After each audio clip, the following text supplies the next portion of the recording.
हरिहरा भेद हरिहरा भेद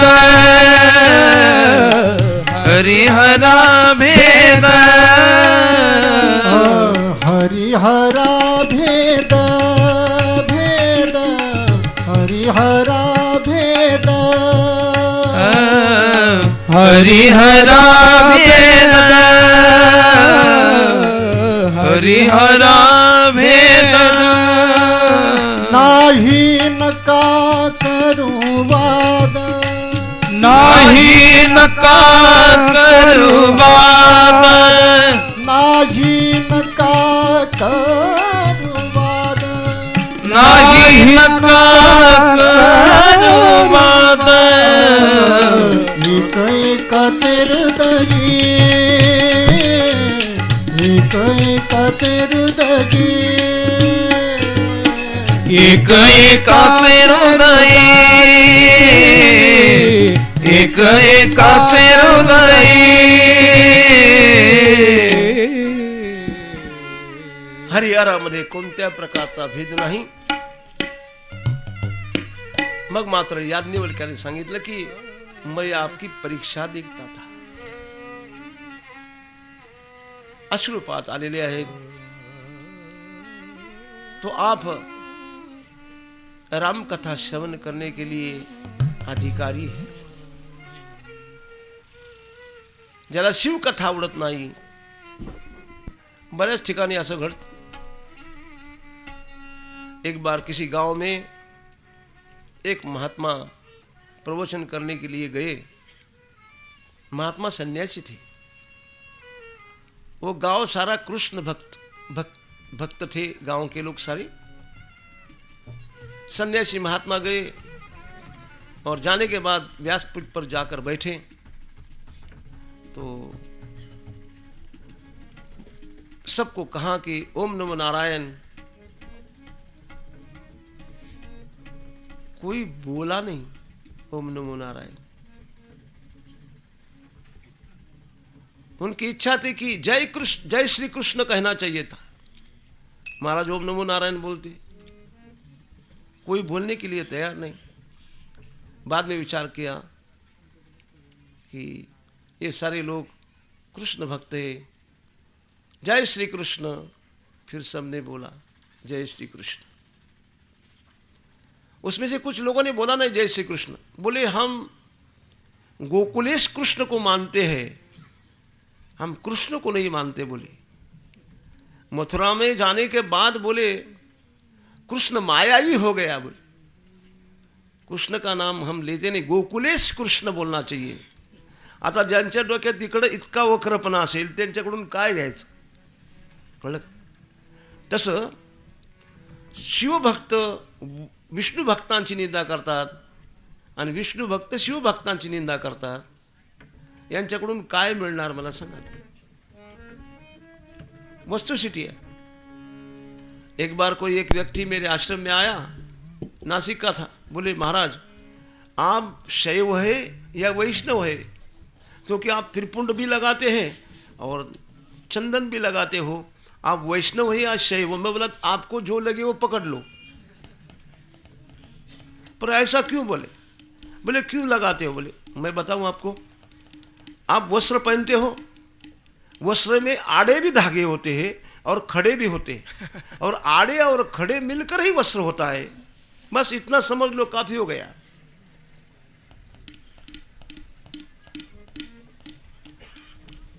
इतकंच नाही, अतिशय काय म्हणते आपण ऑर्थोडॉक्स ज्याला म्हणतात आपण, ती माणसं शिवभक्त जी आहेत ते असाच गंध लावणार आणि विष्णू भक्त उभाच गंध लावणार. एक परंपरा आहे, गुरु परंपरा. तसं केलं पाहिजे यात संशय नाही. पण विद्वेष करण्यात अर्थ नाही. जो अनेक देवतांची निंदा करतो तो प्रभूची सेवा करीत नाही. लक्षात ठेवा. सर्वत्र जर ओतप्रोत परमात्मा आहे. आपण ज्या काही झालं तरी आपण कुठे बाहेर गेलो तर आपल्या बापाचं नाव सांगणार ना का दुसऱ्याच्या बापाचं सांगायचं. तसं ज्या संप्रदायामध्ये आपण जन्माला आलो, ज्यांच्याकडून आपण अनुग्रह घेतला त्यांचंच नाव सांगणार, दुसरं कोणाचं सांगणार का. हा दोष थोडाच आहे. हा दोष नाही. म्हणून अशा प्रकारचं छलकपट किंवा निंदा करणं ही गोष्ट चांगली नाही. त्या गावातले लोक म्हणले आम्ही फक्त गोकुलेश कृष्णाला मानतो.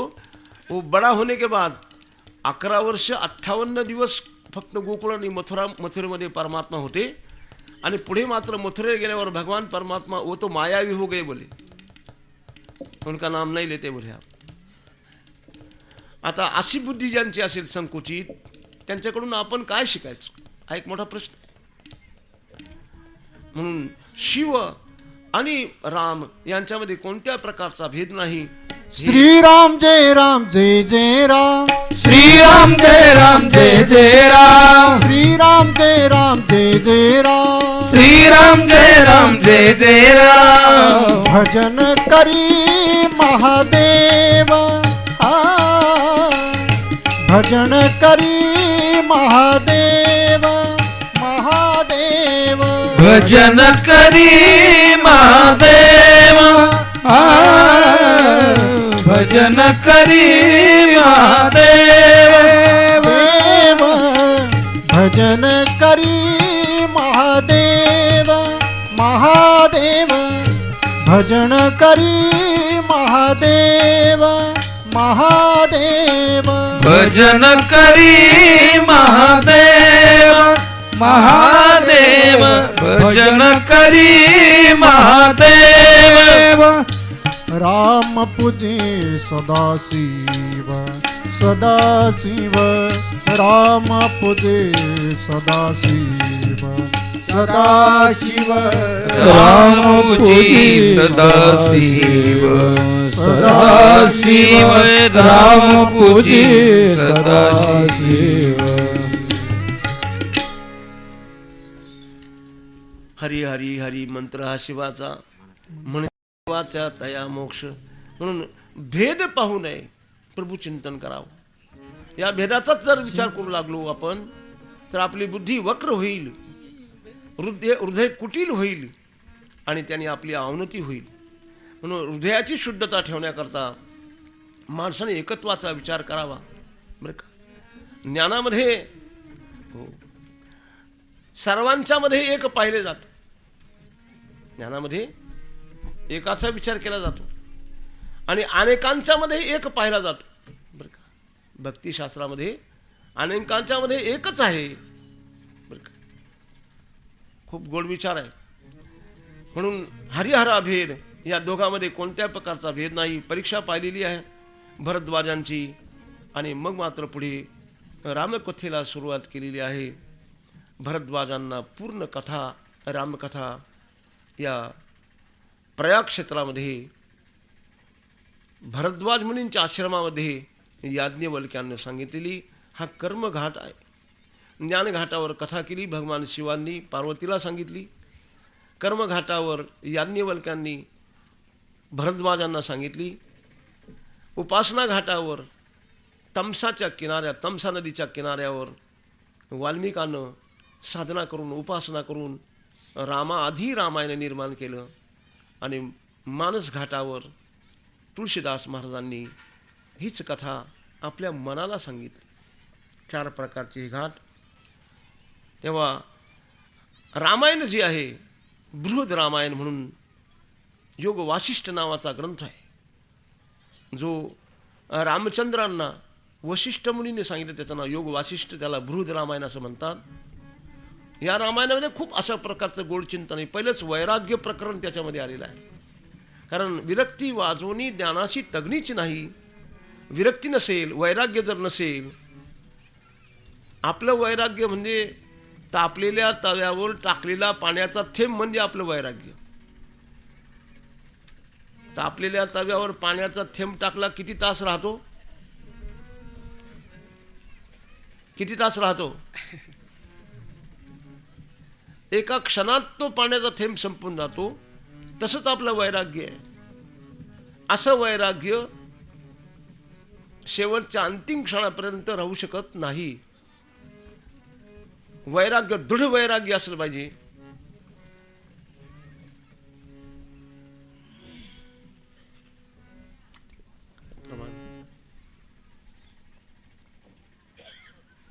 तर वैराग्याशिवाय परंपराची प्राप्ती होत नाही. म्हणून वैराग्य प्रकरण इतकं गोड आहे त्या बृहद रामायणामध्ये, म्हणजे योग वासिष्ठामध्ये पहिलंच प्रकरण आहे. डोंगरे महाराज म्हणायचे की हे पहिलं प्रकरण 15-20 वेळा वाचा आणि बघा काय होतं ते. असं बृहद रामायण रामचंद्रालाच वसिष्ठाने सांगितलेलं योग वासिष्ठ म्हणतात. तेव्हा वैराग्याशिवाय ज्ञान टिकत नाही. जसं सुवर्णाच्या पात्राशिवाय सिंह किंवा वाघाचं दूध राहू शकत नाही, वाघिणीचं, तसं वैराग्यरूपी पात्रातच हे अध्यात्म ज्ञान शेवटच्या अंतिम क्षणापर्यंत टिकू शकतं. अशा प्रकारचा भाग आहे. तेव्हा रामायण जे आहे अयोध्या नगरीमध्ये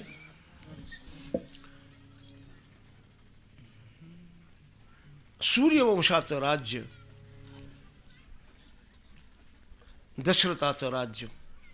दशरथ हा धर्मधुरीण राजा होता.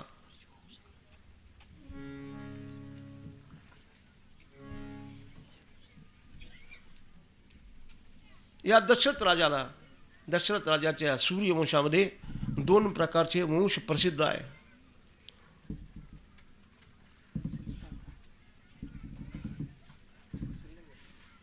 एक चंद्रवंश आणि एक सूर्यवंश. बुद्धी ही सूर्यवंशामध्ये गणली जाते आणि मन हे चंद्रवंशात गणलं जातं. कारण मनाची देवता जी आहे ती चंद्र आहे, बुद्धीची देवता सूर्य आहे. म्हणून हे 2 वंश अतिशय महत्त्वाचे आहेत. सूर्यवंशामध्ये रामचंद्राचा अवतार झालेला आहे. हा सूर्यवंश अत्यंत बलाढ्य अशा प्रकारचा आहे. या सूर्यवंशामध्ये एकूण साधारणतः 125 राजे झाले. बहुसंख्य 2-4 राजे सोडले तर बाकी सगळे राजे हे धर्मधुरीण होते.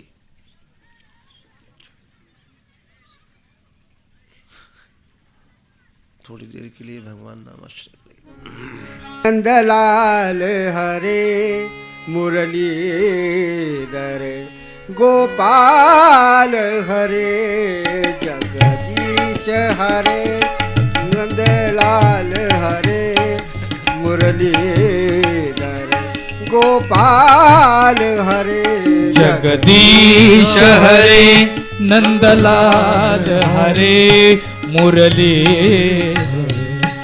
गोपाल हरे जगदीश हरे नंदलाल हरे मुरली गोपाल हरे जगदीश हरे नंदलाल हरे मुरलीधर गोपाल हरे जगदीश हरे नंदलाल हरे मुरलीधर गोपाल हरे जगदीश हरे नंदलाल हरे मुरलीधर गोपाल हरे जगदीश हरे नंदलाल हरे मुरलीधर गोपाल हरे जगदीश हरे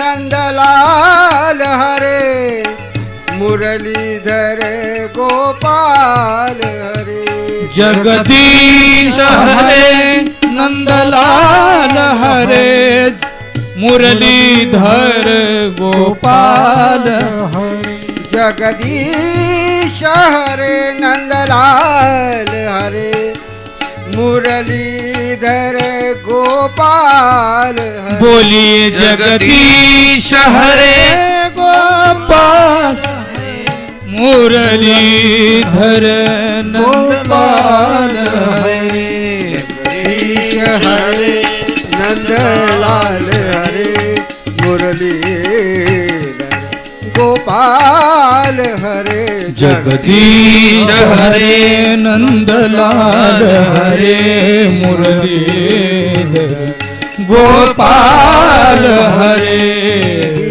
जगदीश हरे नंदलाल हरे मुरलीधर गोपाल हरे जगदीश हरे नंदलाल हरे मुरलीधर गोपाल हरे. रामायणाचा विचार करताना रामायणाचे जे कांड आहेत त्या कांडाचा विचार करीत असताना बालकांड हे ते मस्तक आहे. या सूर्यवंशाच्या परंपरेचा थोडा विचार करणं गरजेचं आहे. सूर्यवंशामध्ये एकंदरीत साधारण 125 राजे झाले आणि त्यातील बहुसंख्य सगळे जेवढे राजे आहेत ते धर्मधुरीण आहे, शास्त्र मर्यादा सांभाळणारे आहे, आपल्या प्रजेचं पालन पुत्रवत करणारे अशा प्रकारचे आहेत. या सूर्यवंशाचा आदिप्रवर्तक जो आहे तो वैवस्वत मनू होता. आदिनारायण परमात्म्याच्या नाभी कमलापासून निर्माण झालेला ब्रह्मा म्हणजे ब्रह्मदेव नाभी कमलापासून निर्माण झाले. ब्रह्मदेवानंतर मरीची नावाचे राजा झाला. मरीची से कश्यप, कश्यप से सूर्य, सूर्य से साध्यदेव, साध्यदेव से वैवस्वत मनु, वैवस्वत मनु से इक्ष्वाकु, इक्ष्वाकु से अयोध्या नगरी बसाई. इक्ष्वाकूने अयोध्या नगरी वसवलेली आहे. हा इक्ष्वाकू राजा जो होता याच्यानंतर कुकुष्ट राजा झाला आहे. कुकुष्ट त्याला म्हणण्यामध्ये या सूर्यवंशातले राजे इतके बलाढ्य होते की देवादिकांना सुद्धा मदत करण्याकरता स्वर्गात जात असे. या सूर्यवंशातल्या एका राजाला इंद्रानं बोलवलेलं आहे मदत करण्याकरता. त्यांनी सांगितलं की माझं वाहन हो म्हणून त्याला तो इंद्र जो आहे इंद्रच त्याचं वाहन झालेलं आहे. कुकुष्ट म्हणजे नंदी झालेला आहे म्हणून त्या राजाचं नाव कुकुष्ट अशा प्रकारचं पडलेलं आहे. त्याच्यापासून इंद्रवाहन नावाचा राजा झाला. पुढे इंद्रवाहन नंतर अनेना नावाचा राजा झाला. नंतर विश्वरंध्री पासून चंद्रापासून युवानाश्व, युवानाश्व से शावसी, शावसी से बृहदाश्व, कुवलयाश्व, दृढाश्व, हार्यश्व, निकुंभ, वहेनाश्व, कृताश्व, शेनजीत, योनाश्व, मांधाता. मांधाता या राजाला आदस्यू असं नाव पडलेलं आहे. मांधाताचे 7व्या पिढीमध्ये सत्यव्रत नावाचा राजा, सत्यव्रत, त्या सत्यव्रतालाच त्रिशंकू अशा प्रकारचं नाव पडलेलं आहे. एक मोठी कथा आहे. त्रिशंकू म्हणण्यामध्ये या राजानं एक यज्ञ केला आणि त्या यज्ञाकरता वशिष्ठांना पाचारण केलेलं आहे. वशिष्ठांनी सांगितलं की असा यज्ञ करणं योग्य नाही. सदेह स्वर्गाला जाण्याचा यज्ञ करण्याकरता त्यांनी वशिष्ठांना पाचारण केलं. शास्त्रबाह्य कोणत्या प्रकारचं वर्तन करू नये. शास्त्र जे सांगतं तसं करावं. सदेह स्वदेह स्वर्गात जाणं हे योग्य नाही. म्हणून वशिष्ठानं सांगितलं की अशा प्रकारचं यज्ञ तू करू नकोस. कारण या सूर्यवंशाचे गुरु वशिष्ठ होते. वशिष्ठाची आज्ञा त्यांनी मानली नाही. एक प्रकारची सत्ता संपत्ती आली म्हणजे मनुष्य उन्मत्त अशा प्रकारचा होतो. आणि वशिष्ठांची आज्ञा न मानल्यानंतर वशिष्ठांचे जे पुत्र आहेत त्या पुत्रांच्याकडे तो गेला. म्हणजे तुम्ही आमचा यज्ञ करा. बोले आप किसके पास गए थे? बोले पिताजी के पास गया. पिताजी नहीं बोलते हैं. बोले मत करो. क्यों करते हो? कशा करता यज्ञ करतो म्हणला. जर गुरुजी सांगता करू नको तो करू नकोस. त्यांनी दुसऱ्या एका ब्राह्मणाला पाचारण केलेलं आहे आणि त्यांनी तो यज्ञ केला. यज्ञ केल्यानंतर त्या यज्ञामध्ये आहुती टाकताना हा सदैव अशा प्रकारचा स्वर्गामध्ये जाऊ लागलेला आहे. इंद्राने विचार केला की हा असा सदैव येतो, शास्त्रबाह्य वर्तन करतो, देवादिकांनी त्याला ढकलून दिलेलं आहे. ढकलल्यानंतर याचे पाय वर झाले आणि डोकं खाली झालं आणि हा त्रिशंकूसारखा लटकत पडला. म्हणून त्या राजाचं नाव त्रिशंकू पडलेलं आहे. या रीतीनं हा त्रिशंकू राजा झाला सत्यव्रतानंतर. वशिष्ठानं त्याला शाप दिला म्हणून तो चांडाळ झाला. गुरु आज्ञा प्रमाण मानली नाही म्हणून वशिष्ठानं त्याला शाप दिलेला आहे. त्याच्यामुळे तो चांडाळ झालेला आहे. त्याने विश्वामित्राच्या द्वारे यज्ञ केलेला होता स्वदेव रखाट वैकुंठा स्वर्गात जाण्याकरता, पण तो यज्ञ असफल झाला. तो असा लटकट पडला म्हणून त्याचं नाव त्रिशंकू पडलेलं आहे. त्याच्यानंतर हरिश्चंद्र नावाचा राजा. हरिश्चंद्र राजा हा अत्यंत धार्मिक होता बरं का. आपल्या प्रजेचं पालन हा पुत्रवत अशा प्रकारे करत होता. त्या हरिश्चंद्राच्या 8व्या पिढीमध्ये रोहित नावाचा राजा झाला. त्याच्यानंतर सगर नावाचे राजे झाले. त्या सगराला 2 पत्न्या होत्या. एक ऋषी अंगिरा नावाचे ऋषी, या ऋषींना एक फळ दिलेलं होतं प्रसाद म्हणून, आणि ते फळ त्या राण्यांना संतान नव्हती म्हणून ते राण्यांना ते फळ आणून दिलेलं आहे. त्या फळामध्ये विभाग केला आणि विचारलं की जिला 1 पुत्र पाहिजे त्यांनी हे फळ घ्या, आणि जिला 60,000 पुत्र पाहिजे तिने हे फळ सेवन करा. एका राणीनं त्या थोडक्यात म्हणजे फलाचा अपमानच केलेला आहे.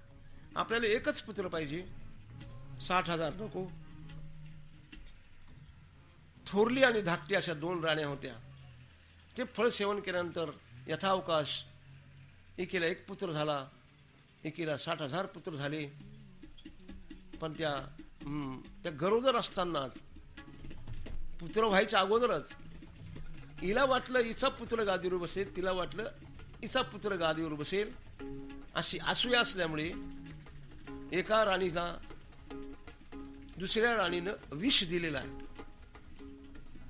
तो ऋषीमुनींचा प्रसाद असल्यामुळे त्या गर्भाचा नाश झाला नाही. पुत्र झाला 1. तो 1 पुत्र झाला.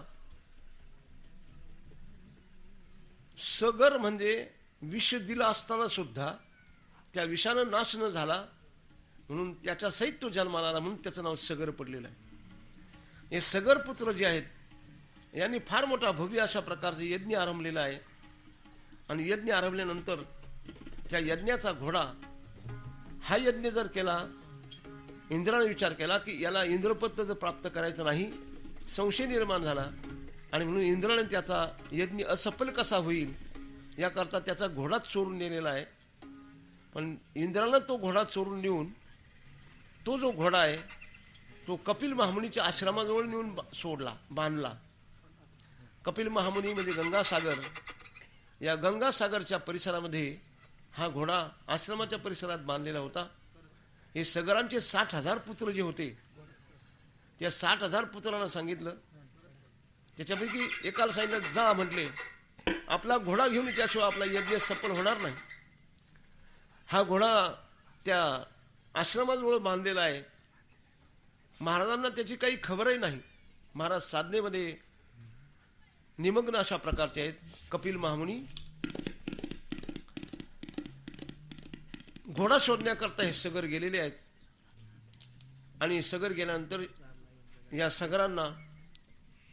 सगरांनी विचार केला की चोरून आणणाऱ्याला आता शिक्षा केली पाहिजे म्हणून सगर गेलेले आहेत. त्यांनी सगळ्यांनी विचार केला की याला ठारच मारून टाकायचं. तर कपिल महामुनीने फक्त हुंकार केला. हुंग म्हटल्याबरोबर या सगळ्यांचा राखेचा ढेर झालेला आहे. हे सगर पुत्र राग झाल्यानंतर यज्ञ परत असफल राहिला. आणि मग सगरांनी विचार केला की काय करायचं, आपला हा यज्ञ पूर्ण झाला पाहिजे. तो पहिला 1 पुत्र जो झाला होता तो ब्राह्मणांचा अपमान करीत होता, वेड्यासारखं वागत होता म्हणून त्याला हद्दपार केलेला होता. पण त्याचा 1 पुत्र होता तो मोठा बुद्धिमान होता, चांगला होता, त्याला मात्र ठेवलेला आहे. नातवाला पाठवले, जा म्हटले तू आपला तो घोडा घेऊन ये. हा संस्कारित पुत्र असल्यामुळे हा घोडा आणण्याकरता गेलेला आहे. याचं नाव अंशुमान. अंशुमान राज हा जो पहिल्या पुत्राचा मुलगा होता हा नातू त्या सगरांचा. तो गेल्यानंतर त्या घोड्यावर बसून गेलेला आहे. गेल्याबरोबर त्यांनी घोडा एका झाडाला बांधून टाकला आणि ऋषींना एक साष्टांग दंडवत घातल्याबरोबर ऋषी प्रसन्न झालेले आहेत आणि हकीकत सांगितली कि ये यज्ञ का घोड़ा मैं ले जा रहा हूं. म्हणजे ठीक है, आपका यज्ञ सफल हो जाएगा, ले जाओ. दंडवत केल्यामुळे फायदा झाला. अभिमानानं मारण्याकरता आलेल्या सगळ्या सगरांचा नाश झालेला होता, आलेला आहे. यज्ञ हा संपन्न झालेला आहे. परंतु दुःख एका गोष्टीचं होतं की 60,000 सगर गेलेले आहेत. आपले हे सगर जाणं हे चांगलं नाही. यांचा उद्धार कसा होईल म्हणून पुन्हा हे सूर्यवंशातले सगर हेच सूर्यवंशातलेच पुत्र आहेत, लक्षात ठेवा. विषासहित जन्माला आला म्हणून त्याचं नाव सगर पडलेलं आहे. आणि सूर्यवंशातच या सगरांनी विचार केला की या 60,000 सगरांचा उद्धार कसा होईल, काय करावं. अनेकांना विचारलं, ज्योतिषांना विचारलंय, ऋषीमुनींना विचारलं. त्यांनी सांगितलं की गंगा तुम्ही अवतरित जर केली तर मात्र या सगरांचा उद्धार झाल्याशिवाय राहणार नाही. म्हणून ही गंगा कशी अवतरित करायची याकरता ते साधनेला लागलेली आहेत. हिमालयात जावं, साधना करावी. पण आयुष्य भानू मावळला की पुन्हा कार्य तसंच राहत असे. असं करता करता भगीरथापर्यंत हा प्रकार आला. भगीरथाला एक पुत्र नव्हता, पण भगीरथ मात्र भगीरथ प्रयत्नानं यांनी गंगेला प्रसन्न केलंय. आणि गंगेनं सांगितले की माझा ओघ कोण सहन करील. तिला पण घमेंड होती. कोणीतरी सांगितलं की तुम्ही शिवजींची प्रार्थना करा, शिवजीच हा ओघ सहन करू शकतील, बाकी कोणामध्ये शक्ती नाही. म्हणून शिवांना पुन्हा म्हणजे उपासना केली, शिवांना प्रसन्न केलेलं आहे. आणि सांगितलं की गंगा आपणच डोक्यावर धारण करू शकता. पण त्या गंगेला झालेला अभिमान इतका होता बलवत्तर की शिवांनी त्या गंगेचा अभिमान जिरून टाकलेला आहे. आपल्या जटेतच कैक वर्ष या गंगेला फिरवलेलं आहे. गंगेला मार्ग मिळेना आणि गंगा अवतरित होईना, म्हणून सगरांचा उद्धार होईना. काय करावं असा मोठा एक प्रश्न निर्माण झाला. या भगीरथानं त्या गंगेला अवतरित केलेलं आहे. पुढचं काम तसंच राहिलेलं. भगीरथाचं आयुष्य बनून माळाला. गंगा आणली खरी, पण पुढचं काम होईना.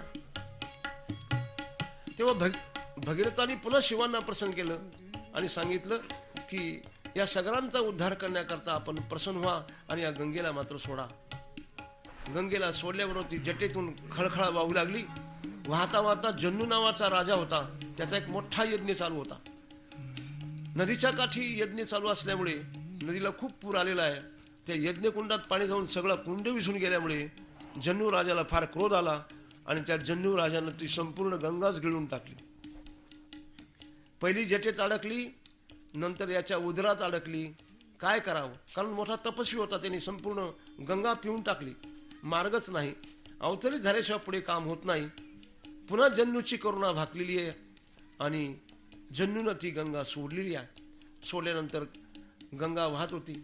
भगीरथ जो आहे बरं का, भगीरथाने त्या गंगेची प्रार्थना केली आणि सांगितलं की हे गंगे, म्हणा ना गंगेचं पद म्हणा काही, सुखदाई भज मन राम सुखदाई भज राम चरण सुखदाई भज मन राम चरण सुखदाई चरणन से निकली सुरसरी चरणन से निकली सुरसरी शंकर जटा समाई शंकर जटा समाई जटा शंकरी नाम परायो जटा शंकरी नाम परायो त्रिभुवन तारण आई भज मन राम चरण सुखदाई भज मन राम चरण सुखदाई भज राम चरण सुखदाये भज मन राम चरण सुखदाये भज मन राम चरण सुखदाये चरणन से निकारी सुरसुरी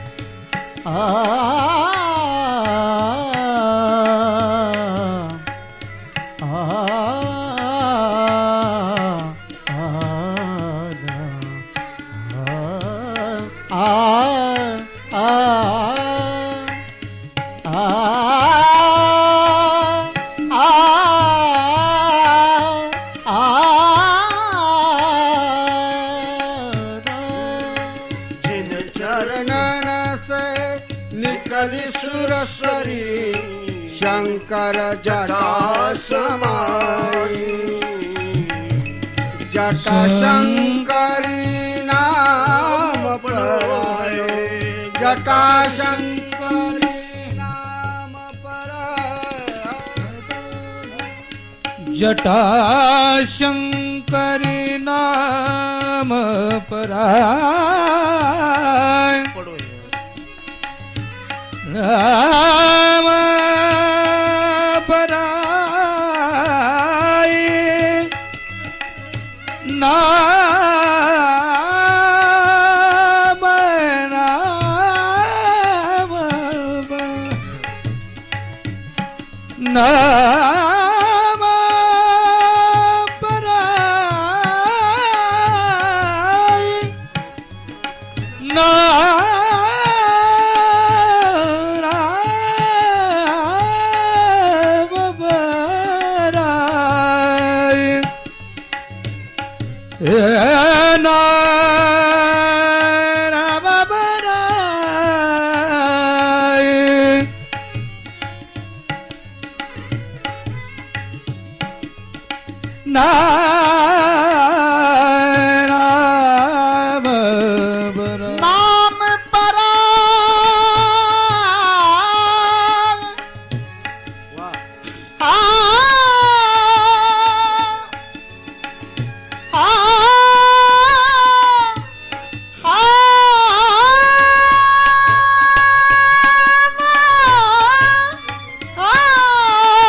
चरणन से निकली सुरसरी शंकर जटा समाई जटा शंकरी नाम परायो त्रिभुवन तारण आई भज मन राम चरण सुखदाई भज मन राम चरण सुखदाई भज चरण सुखदाई राम राम राम सीताराम राम राम हरे राम राम राम सीताराम राम राम हरे राम राम राम सीताराम राम राम स्वस्ति श्री गणेशाय नमः श्री सरस्वत्यै नमः श्री गुरुभ्यो नमः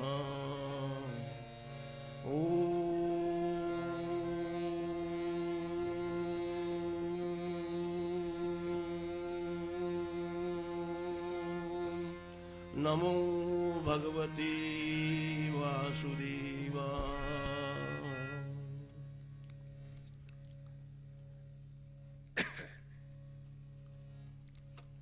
परमात्मा राम ही सत्य है और संसार के सारे पदार्थ असत्य है, मिथ्या है।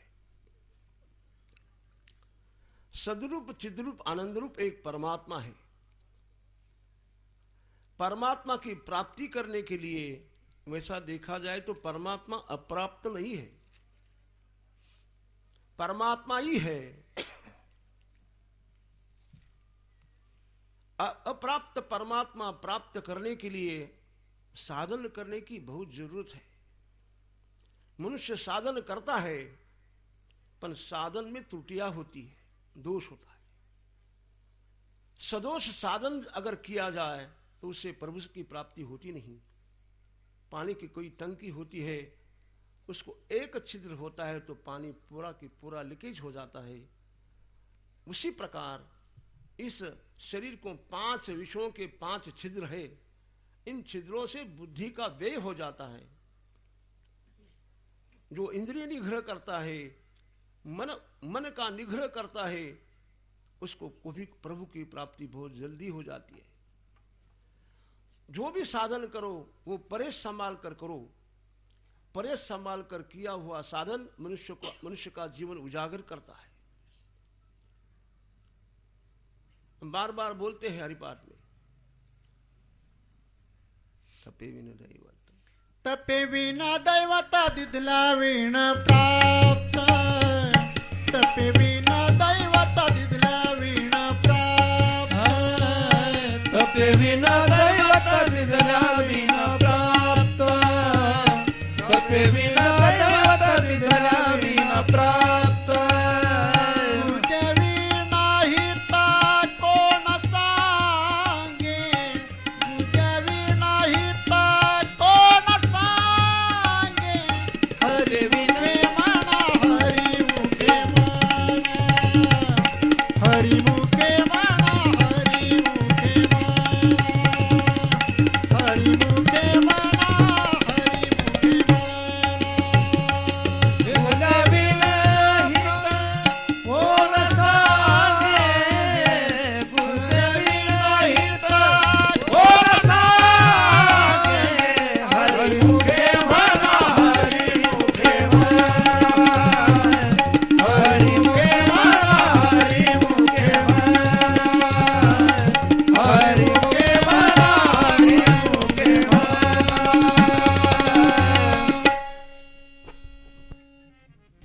ज्ञानेश्वर महाराज कहते हैं, तपे विन दैवत दिल्या विन प्राप्त, गुजे भी नहीं तो कोण सांगे। तप करने के बगैर कुछ नहीं मिलेगा। तप का मतलब प्राण, इंद्रिय और शरीर जो घिसाता है उसको ही प्रभु की प्राप्ति होती है। आम्ही दोन्ही पेवावर हात ठेवण्याचा प्रयत्न करतो। आपण जे साधन करतो या साधनेमध्ये निष्ठानिष्ठी असते। एक विधी म्हणून परमार्थ केला जातो। आवडीचा परमार्थ कधी सुटत नाही। स्वरूपाच्या प्रसरा लागी प्राणेंद्रिय शरीरा, आटणी करणे विरातेची तप। तप म्हणजे राख लावायची नाही, तप म्हणजे कपडे बदलायची गरज नाही। शरीर इंद्रियाची आटणी करणं म्हणजे तप। असं तप जो करील त्याला प्रभूची प्राप्ती फार लवकर अशा प्रकारची होईल। म्हणून निर्दोष साधन करण्यामध्ये एक विशेष आनंद आहे। भक्तीमध्ये 3 प्रकारचे दोष आहेत। सकाम भक्ती हा दोषच आहे। दंभ, पाप, दंभानं केलेली भक्ती प्रभूला आवडत नाही।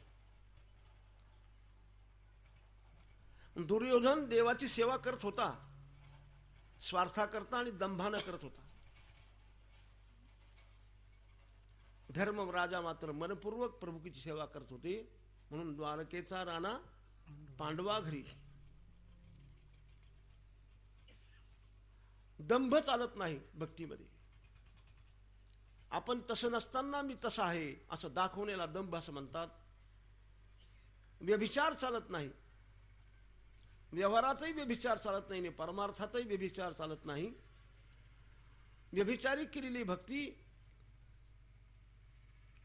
प्रत्येक वाराला देव बदलायचा, महिन्या 2 महिन्याने 4 महिन्याने गुरु बदलायचा, माळा बदलायची, संप्रदाय बदलायचा, पंथ बदलायचा, केवळ स्वार्थाकरता, खळगी भरण्याकरता असा केलेला परमार्थ देवाला आवडत नाही. ही व्यभिचारी भक्ती आहे. आणि पापयुक्त भक्ती, दुसऱ्याचा नाश करण्याकरता, दुसऱ्याला दुःख देण्याकरता केलेली जी भक्ती, तीही देवाला आवडत नाही. म्हणून दंभ, पाप आणि व्यभिचार या 3 दोषांना विवर्जित भक्ती माणसाचा उद्धार करते. या सूर्यवंशातले जे राजे आहेत, तपाशिवाय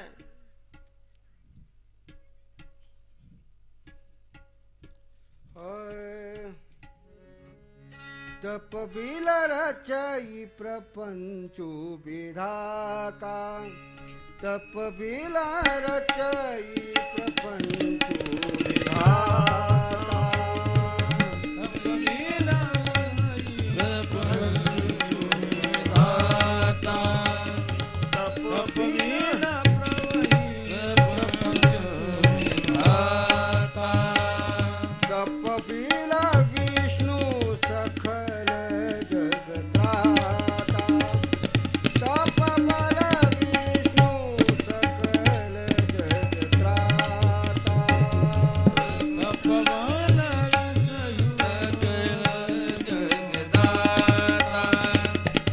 तप बिल जगदाता,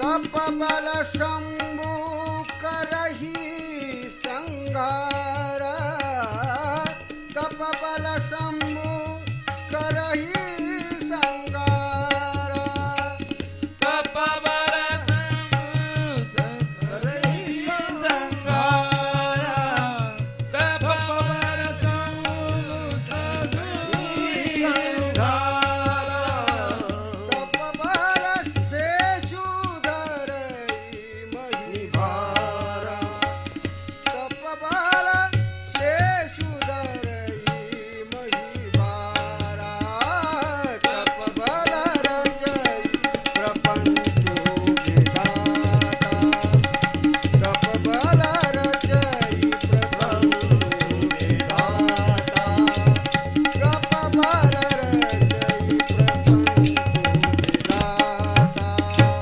तप बल रचई प्रपंचु विधाता, तप बल रचई प्रपंचु विधाता, तप बल रचई प्रपंचु विधाता. ब्रह्मदेवानं जगताची उत्पत्ती केली, ती तपाच्या बलानच केलेली आहे. ब्रह्मदेवाचं प्राकट्य झालेलं आहे आणि प्रजा निर्माण करण्याकरता भगवंताची आज्ञा झाली. ब्रह्मदेव धुनमूड झालेला आहे. 4ही दिशाला डोकं फिरवलं म्हणून त्याला 4 डोके झाले. ब्रह्मदेवाचे डोके किती? 4. 4ही दिशेला पाहिलं, कशी प्रजा उत्पादन करायची याचा विचार पडला. नंतर विचाराला दिंगमूड झालेला हा आपण जिथून आलो त्याचा शोध घेण्याचा प्रयत्न करू लागला. त्यातही बराचसा काळ गेलेला आहे. भगवंताच्या नाभी कमलातून निर्माण झालेले जे कमल, त्या कमलाच्या पाकळ्या पाकळ्यातून त्या दांडीपर्यंत पुन्हा नाभीपर्यंत गेला, पण नाभी सापडेना. पुन्हा त्या कमळावर आलेला आहे. आणि मग मात्र ब्रह्मदेवाचे 100 वर्ष असा एक संकेत झाला. तप तप. आणि त्या संकेताप्रमाणे ब्रह्मदेवाने तपश्चर्या केलेली आहे, साधना केलेली आहे, नामस्मरण केलेलं आहे. आणि त्या नामस्मरणाच्या बले करून ब्रह्मदेवाला ज्ञान झालेलं आहे.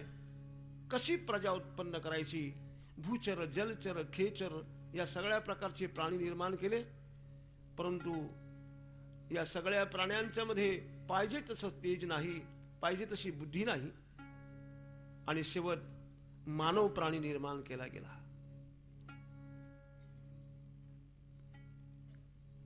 हे सगळं जे घडलं ते केवळ तपामुळे घडलेलं आहे.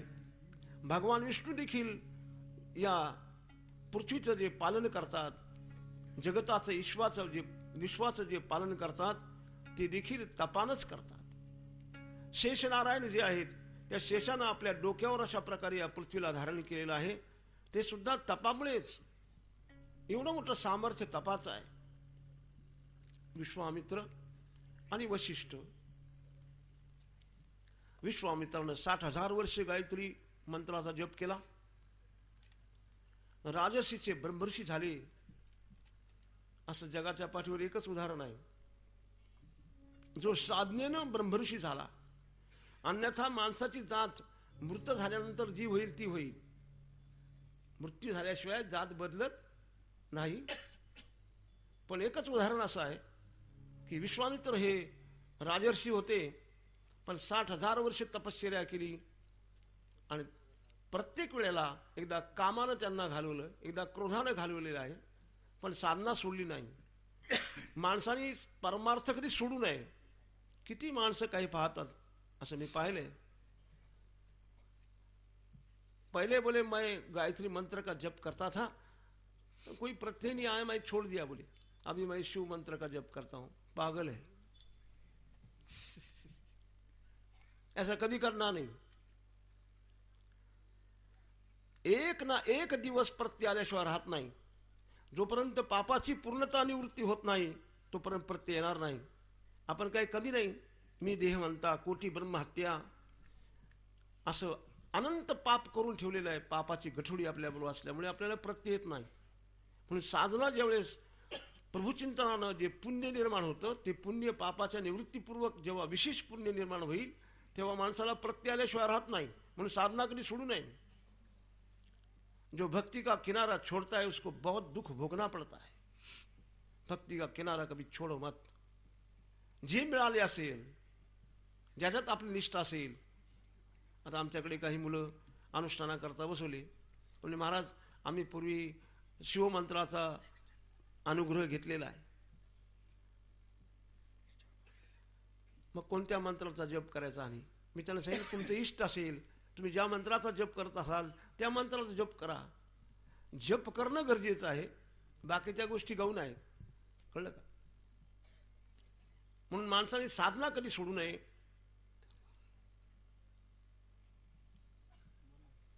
ऐका, देशमाने येथील गोसाई बाबा यांच्या प्रभु नित्यानंदा हरे कृष्ण हरे राम राधे गोविंदा.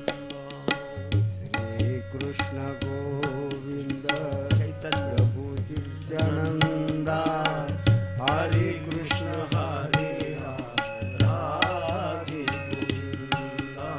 श्री कृष्ण चैतन्य प्रभु नित्यानंदा हरे कृष्ण हरे राम राधे गोविंदा. श्री कृष्ण चैतन्य प्रभु नित्यानंदा हरे कृष्ण हरे राम राधे गोविंदा. श्री कृष्ण चैतन्य प्रभु नित्यानंदा हरे कृष्ण हरे राम राधे गोविंदा. श्री कृष्ण चैतन्य प्रभु नित्यानंदा हरे कृष्ण हरे राम राधे गोविंदा. श्री कृष्ण चैतन्य प्रभु नित्यानंदा हरे कृष्ण हरे राम राधे गोविंदा. श्री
भगवान विष्णू देखील जगताचं पालन करण्याकरता तप करतात.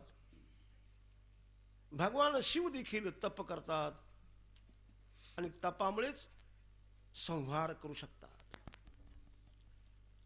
सगळ्या गोष्टी करतात. तपाची अत्यंत गरज आहे.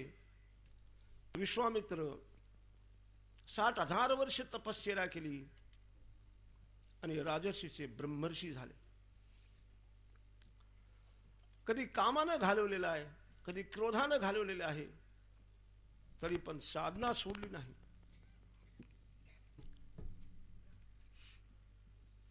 विश्वामित्र आणि वशिष्ठ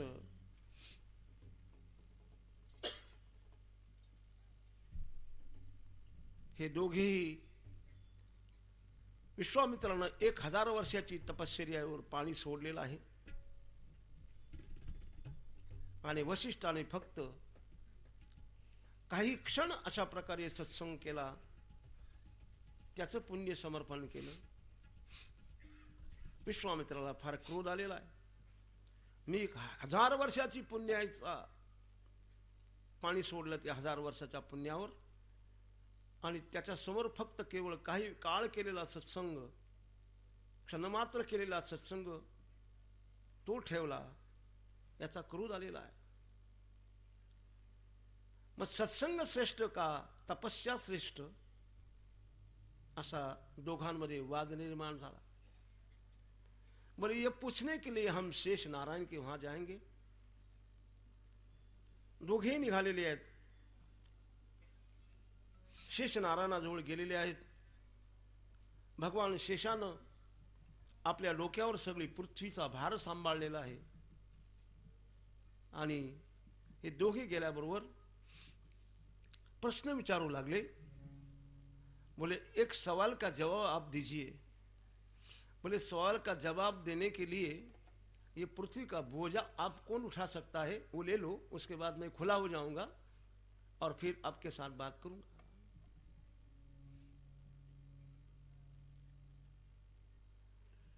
यानी पुन्हा 1000 वर्षाचं पुण्य समर्पण केलं, पण पृथ्वी मात्र हले ना चाले ना. पर मैं खुला होने के बाद ही आपके साथ बात कर सकता हूं. ये बोझा मेरे सर पर है, वो हटाने के बाद ही मैं बोलूंगा, जवाब दूंगा. विश्वामित्राने पुन्हा काही पुण्य समर्पण केलं, पण पृथ्वी टसका मस होईना. वशिष्ठाने काही विचार न करता एका क्षणात हातात पाणी घेतलेलं आहे आणि सत्संगाचं पुण्य समर्पण केल्याबरोबर पृथ्वी त्या शेषाच्या डोक्यावरून आधर झालेली आहे. वर गेल्याबरोबर विश्वामित्र म्हणतात, जवाब दो जो सवाल पूछा था. बस जवाब तो आपको मिला है, फिर पूछने की क्या जरूरत है. तुम्हाला कळालंच म्हटला, सत्संगाचं पुण्य समर्पण केल्याबरोबर ही पृथ्वी आधर झाली. याचाच अर्थ असा की तुमच्या या तपश्चर्याच्या पुण्यापेक्षाही सत्संगाचं पुण्य श्रेष्ठ आहे. हे तुम्हाला उत्तर मिळालंच म्हटलं. याचा अर्थ एवढाच की तपानं काय पाहिजे ते साध्य होईल. कळलं का? तपानं काय पाहिजे ते साध्य होईल. म्हणून तपाशिवाय जीवनामध्ये आनंद नाही बरं का. सकाम तप नकोय, निष्काम तप हवंय. सकाम कर्म केलं की त्या सकाम कर्मानं पुण्याचा क्षय अशा प्रकारचा होतो आणि म्हणून निष्काम अशा प्रकारचं पुण्य संपादन करण्याकरता माणसानं तप करावं, प्राण इंद्रिय आणि शरीराची आठवणी करावी आणि प्रभू नामाचा जप करावा. आता बाकी साधना, योग साधना, अनेक ज्या साधना शास्त्रानं सांगितलेल्या आहेत त्या या कलियुगामध्ये योग्य नाही. कलियुगाचा कालही त्याच्याकरता योग्य नाही, आहारही योग्य नाही, विहारही योग्य अशा प्रकारचा नाही. एकंदरीत सगळं भोवतालचं सराउंडिंग तशा प्रकारचं नसल्यामुळे एक नाम साधना, कृतेय ध्यायतो विष्णुम त्रेतायाम यजतो मखई द्वापारे परिचर्यायाम कलौतत हरिकीर्तनान. कलियुगा माझी करावे कीर्तन, कलियुगा माझी करावे कीर्तन, कलियुगा माझी करावे कीर्तन, कलियुगा माझी करावे कीर्तन. तेने नारायण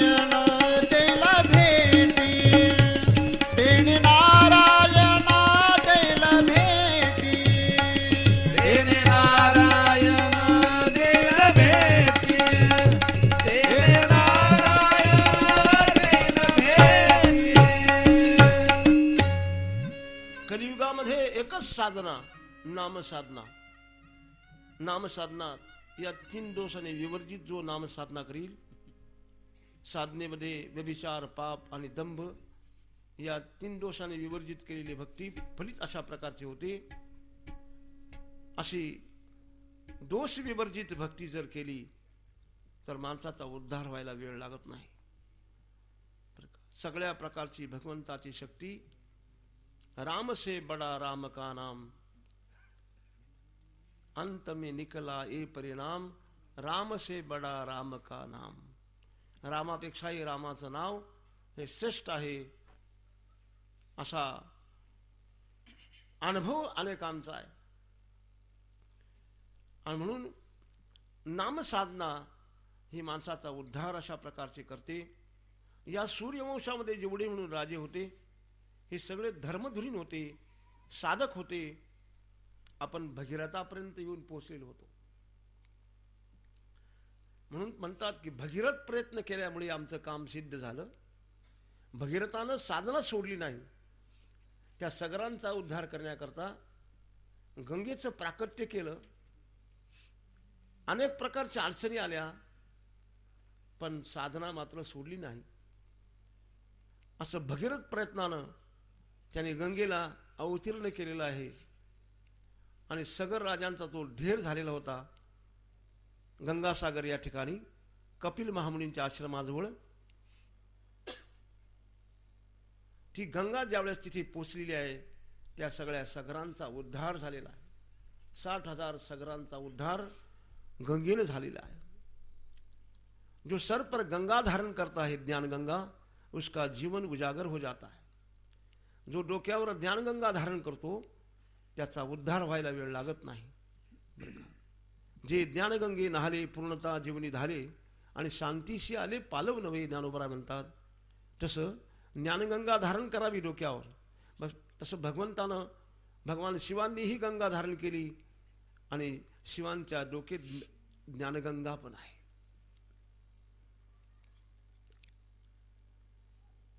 भगीरथ प्रयत्नानं ही गंगा अवतीर्ण केलेली आहे. जन्नूला प्रसन्न करून जेव्हा ही गंगा, कारण 60,000 जे सगर होते या सगरांचा घोडा मिळत नसल्यामुळे या सगरांनं हे ट्रॅक्स खोदले, असे म्हणजे पाटासारखे जमिनी खोदली घोडा शोधण्याकरता. 60,000 होते पण घोडा सापडला नाही. नंतर घोडा ज्यावेळेस शोध करता करता कळाला तेव्हा 60,000 सगरांनी विचार केला की घोडा कुठे इतरत्र नाही, कुठे गुफेत असेल. अनेक स्थानांचा शोध केलेला आहे, भागवतात खूप वर्णन आलेलं आहे त्याचं. पण तो सगरांचा घोडा जो आहे यज्ञाचा घोडा, तो मात्र कपिल महामुनीच्या आश्रमाजवळ सापडला. आणि कपिल महामुनीच्या आश्रमामध्ये सापडल्यानंतर यांनी असा संशय व्यक्त केला की यांनीच हा घोडा चोरून आणलेला आहे. आपला यज्ञ असफल करण्याचं काम यांनीच केलं, आपण याला संपूर्णच टाकायचा. हे 60,000 सगरांनी विचार केल्याबरोबर हे भोवती पोचले कुठे नाही, तर हुंकार केल्याबरोबर या सगरांचा जो नाश झाला, राखेचा ढेर झालेला आहे. भगीरथाने आणलेली गंगा त्याच मार्गाने अशा प्रकारची प्रवास करत होती. जे चर खोरलेले होते मोठमोठे अशा प्रकारचे, त्याच चराच्या मार्गानं ही गंगा वाहत होती. भगीरथानं गंगेची प्रार्थना केली, माँ बोले तुम मेरे पीछे पीछे आना, मैं आगे जाता हूँ. ऐसा न होने पाए कि मैं उसमें डूब जाऊं. असं होता कामा नये की मी याच्यात बुडून जाऊ किंवा तुझ्या ओघात माझा नाश होऊन जाईल. माझ्या पूर्वजांचा उद्धार मला करायचा आहे. म्हणून पूर्वजांचा उद्धार जो होतो ना, तो सत्कर्मानं होतो. कशानं होतं? सत्कर्मानं होतं. सदाचार संपन्नता जी आहे, आपण म्हणतो ना कुळाला बट्टा लावता कामा नये. मुलगा किंवा मुलगी जर चांगली निघाली नाही तर सगळ्या कुळाचा नाश होतो. म्हणून आचार संपन्नता, आचारा परमधर्म हा, या न्यायाप्रमाणे भगीरथ हा साधक आहे, भगवत भक्त आहे, नामधारक आहे. त्याने गंगेला प्रगट केलेला आहे आणि ती गंगा सागराला पोचवलेली आहे. आणि पोचवल्याबरोबर त्या राखेचा ढेर जो पडला होता त्यातून सगळे दिव्य पुरुष अशा प्रकारचे निर्माण झाले. 60,000 सगरांचा उद्धार केला. आपल्या कुलाचा उद्धार करण्याकरता मुलगा तशा प्रकारचा अधिकार संपन्न असला पाहिजे. नुसते मुलं ठीक आहे, ऑल राईट, पण मुलगा आचार संपन्न असला पाहिजे, म्हणजे कुलाचा उद्धार होतो. जसं संतांच्या जीवनामध्ये संत जिथे अवतीर्ण होतात, कुलम पवित्रम जननी कुत्रार्था वसुंधरा पुण्यवती च तेन.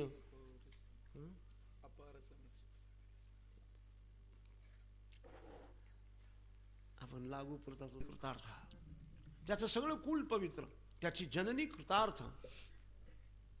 वसुंधरा पुण्यवती च तेन. वसुंधरामध्ये सगळी पृथ्वी त्याच्यामुळे पुण्यवान अशा प्रकारची होते. असं पुण्यवान माणसाचं काम आहे. म्हणून आचार संपन्नता जी आहे, भगीरथाने सगळ्या 60,000 सगरांचा उद्धार केलेला आहे, पूर्वजांचा उद्धार केलेला आहे. दिव्य सगर जे आहेत ते दिव्य रूप त्यांनी धारण केलेलं आहे. त्या सगळ्यांचा उद्धार झाल्यानंतर पुढे भगीरथानंतर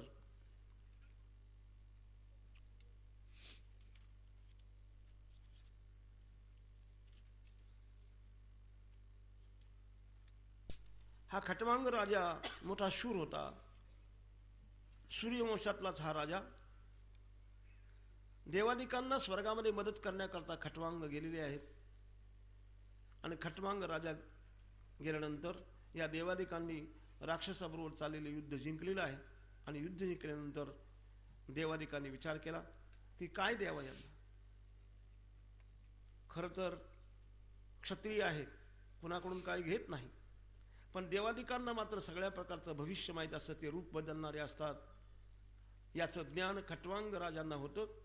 खटवांग राजानं पटकन त्यांना प्रश्न विचारला की युद्ध जिंकलं ही गोष्ट चांगली आहे, पण मला एकच प्रश्न विचारायचा आहे आपल्याला की माझं आयुष्य राहिलं किती. असं माणूस विचारित नाही. आणि एखाद्याला सांगितलं तुमचं एकच वर्ष राहायचं, ते तू मुस्काळत मारेल आहे, तू काय सांगतो म्हणजे मी अजून जगणार आहे. पण त्यांनी पहिला प्रश्न विचारला की आतापर्यंत मी चांगल्या प्रकारे जीवन व्यतीत केलेलं आहे, आचार संपन्न राहिलो, सगळ्या कुलाला म्हणजे कुलाचाराप्रमाणे सगळ्या प्रकारचे आचार केले, पण माझं आयुष्य किती बाकी राहिलं. असा प्रश्न विचारणारा फक्त खटवांगच होता. असा प्रश्न विचारल्याबरोबर देवादिकांनी सांगितलं की अभी केवल 1 घंटा रह गया है. 1 तास उरला असे खटवांग. 1 तास उरला खटवांग रायासी. 1 तास उरला खटवांग रायासी. 1 तास उरला खटवांग रायासी.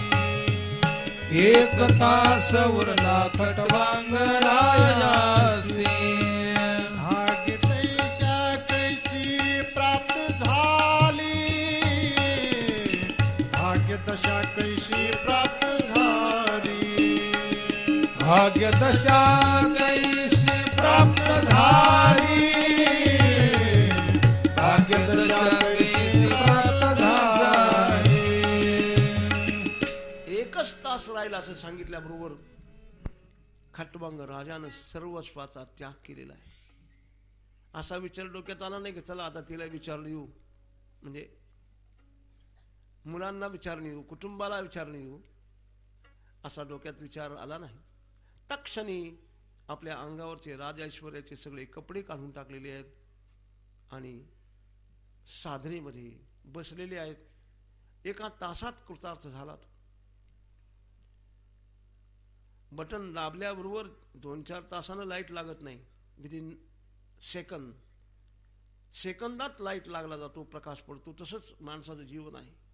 साधकाच्या जीवनामध्ये पारमार्थिक प्रत्यय जो आहे, जर तशा प्रकारची साधना केली गेली तर तत्क्षणी माणसाचा उद्धार होतो. मुखी नाम हाती मोक्ष ऐशी साक्ष बहुतांची, इतकी ताकद आहे. फक्त साधना तशा प्रकारची केली पाहिजे. आणि खटवांग राजाचा उद्धार झालेला आहे. खटवांग राजानंतर दिलीप राजा आला. दिलीप नंतर रघु राजा आला. दिलीप राजाचा असा विचार सांगतात की या सूर्यवंशातले राजे संध्या पूजा करत होते. ते काल संध्या करावी, प्रभुनामाचा जप करावा, सूर्याला अर्घ्य द्यावं, हे पुण्याचं काम आहे. रोज सूर्याला अर्घ्य द्यावं. नारायणाचं पूजन, प्रत्यक्ष नारायण, सूर्यनारायण, अग्निनारायण. अग्नीला हवन केल्याशिवाय अन्न सेवन करू नये. अग्नीला हवन केलेलं अन्न पवित्र शुद्ध अशा प्रकारचं होतं. अग्नी हे भगवंताचं मुख आहे, ब्राह्मण हे भगवंताचं मुख आहे. तेव्हा क्षत्रिय असून देखील संध्यापूजा जप करत होते. आणि पूर्वीच्या काळामध्ये चारही वर्णाला संध्या, तिन्ही वर्णाला संध्या जप करण्याचा अधिकार अशा प्रकारचा होता. स्त्रियांना सुद्धा जानवं घालण्याचा अधिकार होता पूर्वी, असं वर्णन आहे. पुढे याच्यामध्ये विचित्रता अशा प्रकारची निर्माण झाली. काल परत्वे शरीर वैचित्र असल्यामुळे हा भाग संपला. म्हणून पूर्वी तिन्ही वर्ण संध्या पूजा जप करत होते. म्हणून सूर्याला अर्घ्य द्यायचं, संध्या करायची, जप करायचा गायत्री मंत्राचा. या रीतीनं हे सूर्यवंशातले सगळे राजे अत्यंत धर्मधुरीण अशा प्रकारचे राजे होते. एकदा संध्येकरता बसलेला आहे राजा, आणि त्याच वेळेला जे गोधन होतं ते चरण्याकरता जंगलामध्ये गेलेलं आहे. ध्यान करता करता, जप करता करता अंतर्मुख झालेला हा राजा सकाळच्या वेळेला देवाच्या सन्मुख बसलेला आहे. त्याने एक दृश्य पाहिलेलं आहे. एका वाघानं एक गाय धरलेली आहे. गाय हंबरडा फोडते आहे. आता गायीचा क्षणात मृत्यू होणार आहे. तत्क्षणी हातामध्ये एक दर्भ घेतलेला आहे. मंत्र उच्चार केल्यामुळे गायीची सुटका झालेली आहे. इतकं सामर्थ्य त्या मंत्रामध्ये होतं. म्हणून इतके शूर आणि इतके धर्मवीर अशा प्रकारचे हे सूर्यवंशातले राजे. दिलीप राजा हा अत्यंत धार्मिक. हे सगळे राजे, खटवांग नंतर दिलीप झाला, दिलीप नंतर रघुराजा झाला. रघुराजा इतके निष्ठावान होते की या रघुराजाने खूप मोठा असा यज्ञ केला. ब्राह्मणांना सगळ्या राज्यासहित पृथ्वीचं दान करून टाकलं. आता ब्राह्मणाला सगळं दान केल्यानंतर घरदार फक्त अंगावरचे जे वस्त्र आहेत पती पत्नीचे तेवढेच राहिले, आणि बाकी सगळं दान केल्यानंतर ब्राह्मणाने काय घरी घेऊन गेले का ते? राज्य षटक चालवण्याकरता या सगळ्या गोष्टीची गरज आहे. राजा हा सगळ्यांचा, राजा ही भगवंताची विभूती आहे. म्हणून त्या ब्राह्मणानं परत तेच राज्य रघुराजाला सोपवलेलं आहे. असा रघुराजा होता. म्हणून तर तेव्हापासून रघुवंश नाव पडलं. कळलं का? रघुवंश का पडलं याचं कारण या रघुराजाने संपूर्ण संपत्ती पृथ्वीसहित ब्राह्मणांना दान केली यज्ञामध्ये, आणि म्हणून या रघुराजाचं नाव तेव्हापासून या सूर्यवंशालाच रघुवंश म्हटलं जातं. असा हा श्रेष्ठ वंश. आणि रघु राजानंतर अजय राजा झाला. अजय राजानंतर अजय राजाची पत्नी इंदुमती, या दोघांच्या दाम्पत्य जीवनातूनच धर्मधुरीण दशरथ राजाचा जन्म झाला. दशरथ राजा हा अयोध्याचा राजा झाला. शूर, धर्मवीर असा राजा.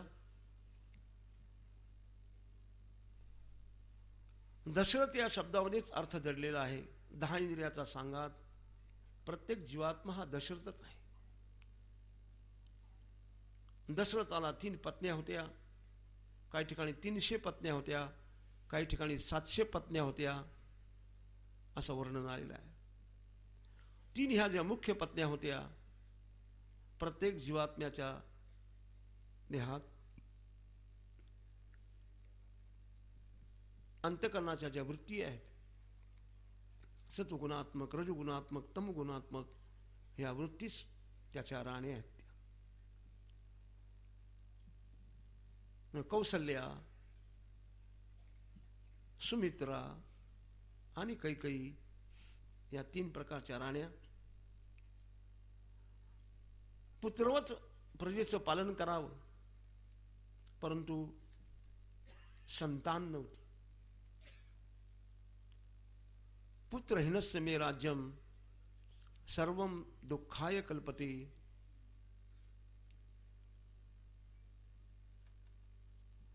किती असू द्या गडगंज संपत्ती, पुढे मोक्ष चालवण्याकरता पुत्र नाही. पुत्र या शब्दाचा अर्थच पू म्हणजे नरक, त्र म्हणजे त्राण करणे. नरकातून जो काढतो त्याचं नाव पुत्र, तारतो त्याला पुत्र असं म्हटलंय. म्हणून वंशाचा दीपकच नाही, म्हणून राजा अत्यंत दुःखी झालेला आहे. दुःखी झालेला राजा हा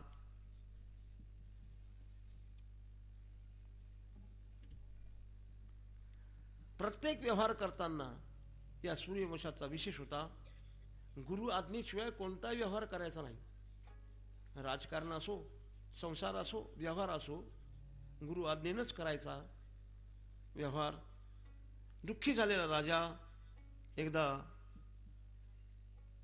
वशिष्ठांच्याकडे गेला.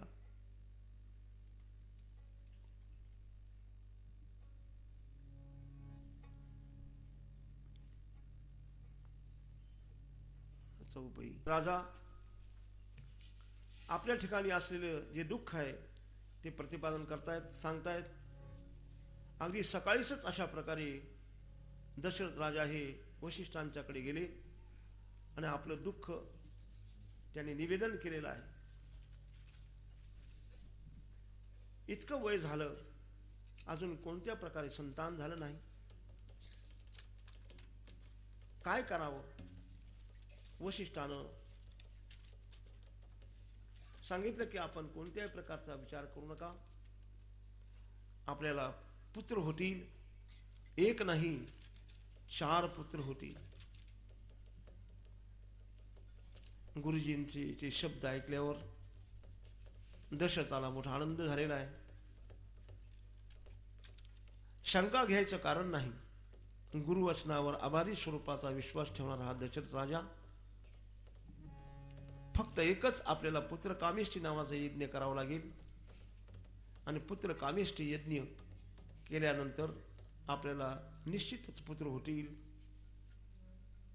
गुरुजींचे ते शब्द ऐकल्याबरोबर दंडवत प्रणाम केलेला आहे आणि दशरथ राजा हा पुन्हा आपल्या महालात आलेला आहे. हा विचार सुमंत्राला सांगितला. अनेक मंत्रिमंडळामध्ये सांगितला की आपल्याला पुत्र कामेष्टी यज्ञ करायचा आहे.